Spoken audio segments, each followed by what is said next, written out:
Bon, eh bien, dernière vidéo sur la série La Casa de Papel. Pourquoi dernière? Eh bien, parce que c'est maintenant fini. Et oui! Et je pense qu'il est grand temps de faire gentiment le point sur tout ça.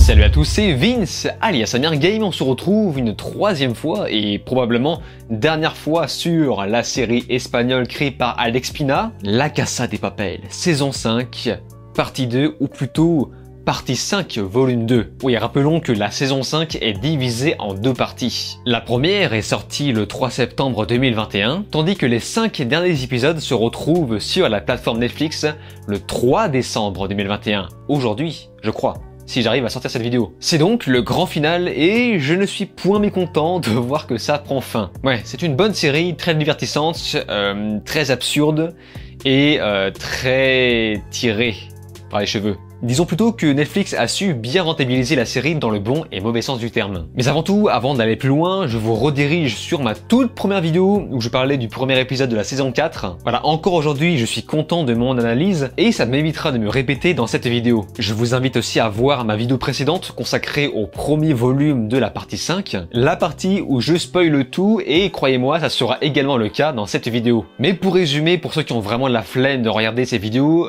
je rappelle que j'adore les deux premières saisons et je fais partie des mecs chiants qui ne voulaient pas de suite car pour moi faire une suite consiste obligatoirement à faire un reboot des deux premières saisons ou raconter une histoire qui n'a rien à voir. Je sais que ce n'était pas dans les cordes des producteurs mais pour moi, dans mon cœur, la série s'arrête à la fin de la saison 2 avec l'épicness qui monte, la musique, les personnages, ceux qui meurent. Putain, c'est trop touchant. Vraiment, la fin de la saison 2, elle est trop belle quoi. Trop belle pour avoir besoin d'une suite.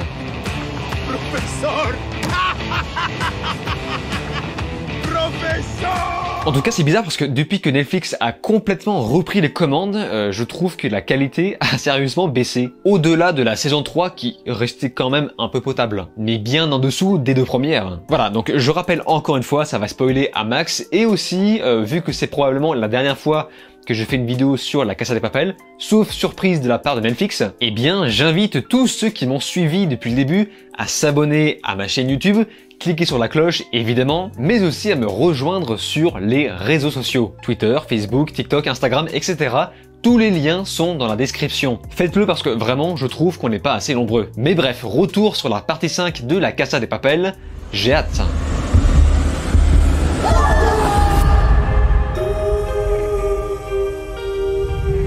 Nos braqueurs préférés sont toujours enfermés dans la Banque d'Espagne. Après l'intervention de l'armée, ou plutôt une petite poignée de soldats, certes Lisbonne a été sauvée, mais le plus dur reste à faire, comme des sacrifices. En effet, Tokyo s'est sacrifié pour sauver les siens, malgré le fait que la situation semble s'être remise sur pied du côté du professeur. La situation face à Sierra, évidemment. Ce braquage va donc se transformer doucement en guerre, si ce n'est en comédie invraisemblable. Bon déjà, j'ai trouvé ça rigolo parce que l'épisode 6 commence directement sur du Star Wars. Dicen los astrofísicos que casi todo el oro que hay en la Tierra llegó hace 4000 millones de años en una lluvia de meteoritos. Alors, je ne suis pas sûr que c'était nécessaire de mettre autant de pognon juste pour illustrer cette histoire autour de l'or. Mais bref, on constate aussi que Tokyo est toujours la narratrice de l'histoire, alors qu'elle est censée être morte. Ok. Je veux bien que La Casa de Papel assume complètement ce côté absurde, mais j'ai quand même du mal à croire qu'une armée ait autant de mal à coincer une petite poignée de braqueurs. Il y a des moments où je trouve qu'on se croirait presque dans un genre de dessin animé. Genre même la phase de négociation, enfin ils en font tellement des caisses qu'on dirait une caricature. On se croirait presque dans Batman. Et c'est pour ça, en continuant la série, je me suis dit heureusement qu'ils choisissent finalement un enjeu un peu plus simple. Je parle bien sûr du fait de se faire voler l'or, ce qui va d'ailleurs justifier les flashbacks, et c'est pas mal, ça pour le coup. Puisque ce twist ne sort pas de nulle part, on sent qu'il l'avait préparé depuis un petit moment. Et c'est parfait d'utiliser ces flashbacks afin de continuer d'exploiter le personnage de Berlin que tout le monde kiffe. D'ailleurs, ils vont en profiter aussi pour nous montrer les origines de Bogota. Mais cela n'empêche que les scénaristes n'auront pas épargné la série de ces clichés. Quand j'ai vu le cliché du flingue déchargé, je me suis dit, putain mais au secours! Au secours! Est-ce que ça existe des personnages intelligents qui vérifient le chargeur avant de prendre le flingue? Sans compter les facilités scénaristiques. Genre je pense par exemple le professeur qui se libère du coffre. Putain, Quel coup de bol, hein. On dirait presque que le scénario est de son côté. Mais chose à part, j'ai vu beaucoup de gens dans les commentaires de ma vidéo précédente dire qu'ils n'aimaient pas Tokyo, à cause de son comportement envers les autres personnages. Et je comprends parfaitement ces gens, même si pour ma part, je m'en fous un peu, voilà. Je suis devenu un peu insensible envers les personnages après la saison 2, puisque je trouve leur comportement parfois un peu absurde, notamment dans cette dernière partie. Et c'est dommage parce que à l'origine, les personnages, c'est ce qui fait le sel de la Casa de Papel. D'ailleurs, en parlant de ça, je ne sais pas si je devrais faire un commentaire sur ce que j'ai vu concernant Denver et Manille, le fait qu'ils s'embrassent. Alors arrêtez-moi si je me trompe car je ne suis pas non plus un expert, mais dans mes souvenirs, il me semblait qu'ils étaient de la même famille. Du coup, je ne sais pas trop où la série cherche à nous emmener. Mais voilà, je ne ferai pas de commentaires parce que je ne pense pas être bien placé pour parler de ça. Surtout que ça nous emmène sur des romances un peu gamines. Bon, ça c'est un autre problème de cette série, c'est que c'est devenu un peu immature au fur et à mesure des saisons. Ah d'ailleurs, il y a un moment, je vous jure que j'ai retenu mon souffle. Je vous jure. C'est le moment où on nous suggère que Tokyo revient. Et j'ai retenu ma respiration, je me suis dit, ah non. Non, tout sauf ça, hein. Je veux bien que la série soit absurde, enfin, pour moi c'est même une force. Mais là, on n'est pas non plus dans du DBZ, hein. Et heureusement qu'ils ont désamorcé ça, voilà. C'était juste un petit effet, tout va bien. En tout cas, j'ai y cru, hein. Mais à part ça, j'ai beaucoup apprécié la conclusion faite autour du professeur. Un peu comme si la série se rendait compte qu'il est en fait le pilier de cette histoire. Sans quoi, rien de tout ça ne serait arrivé. Du coup, le flashback sur l'assassinat de son père boucle la boucle. Et en parlant de ça, j'ai constaté que le dernier épisode dure environ 1h15. Donc on ne s'est pas vraiment fait voler, malgré la fin aussi prévisible que tirée par les cheveux, mais pour le coup pas moins émouvante. Après voilà, tout ce qui est mouvant, j'ai l'impression que c'est ce qu'il y a de plus facile à faire dans la série. C'est facile, mais ça marche quand même. Mais surtout, on sent qu'ils se sont débrouillés pour, au cas où, hein, laisser une petite porte ouverte à une potentielle suite. Je sais que la série est finie, mais au point où on en est, on peut s'attendre à tout. Autrement, dans vos commentaires dans ma vidéo précédente, j'ai vu aussi des gens dire que la mort de Tokyo ressemble beaucoup, si ce n'est plagiée, à celle de Léon dans le film Léon.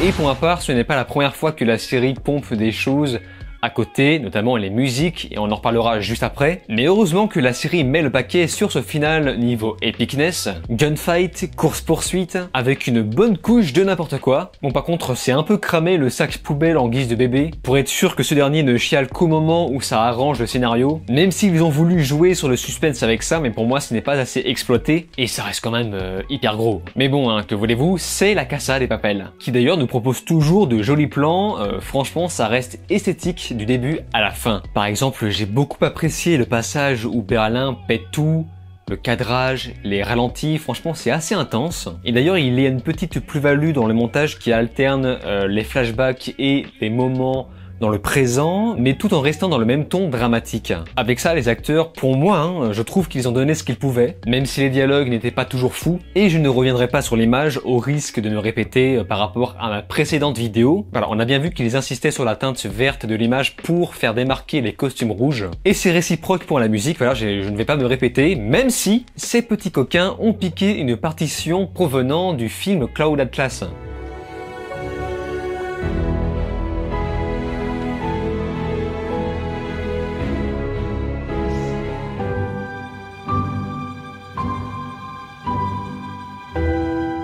Et ce n'est absolument pas la première fois qu'ils piquent les musiques d'un film et je vous reporte directement sur ma première vidéo où j'en parle. D'ailleurs, j'ai oublié de dire, mais tous les liens sont dans la notation, hein. Voilà, en tout cas, croyez-le ou non, mais je suis plutôt content de cette fin. Enfin, c'est simple, hein, c'est très simple, mais ça fait le café, il n'y a pas eu de faux pas, voilà c'est ça que je voulais dire. Il n'y a pas eu le moment où je me suis dit, ah ouais non, là ça c'est non, c'est mort, c'est mort. Ce qui aurait été le cas s'ils avaient fait revenir Tokyo, même si globalement ça reste extrêmement absurde, voilà j'insiste. Hein. Mais ce final aura quand même eu le mérite de me faire passer un agréable moment, même si plus rien n'a de sens et que c'est clairement en dessous, inférieur aux 2 premières saisons. Les indétrônables, la partie 5 au final a autant de points forts que de points point faible, mais elle n'a pas cessé de me rappeler à quel point j'ai flashé sur la série lorsque je l'ai découvert. Je trouve que le démarrage n'a vraiment pas volé son succès. En tout cas, moi je vous donne rendez-vous sur la future fiction centrée sur le personnage de Berlin, et oui, ce serait con que Netflix s'assoie sur son bébé, hein. Évidemment qu'ils n'allaient pas lâcher leur série, leur poule aux œufs d'or. Un petit peu comme ce que fait AMC avec The Walking Dead. The Walking Dead, certes, aura sa fin dans la saison 11,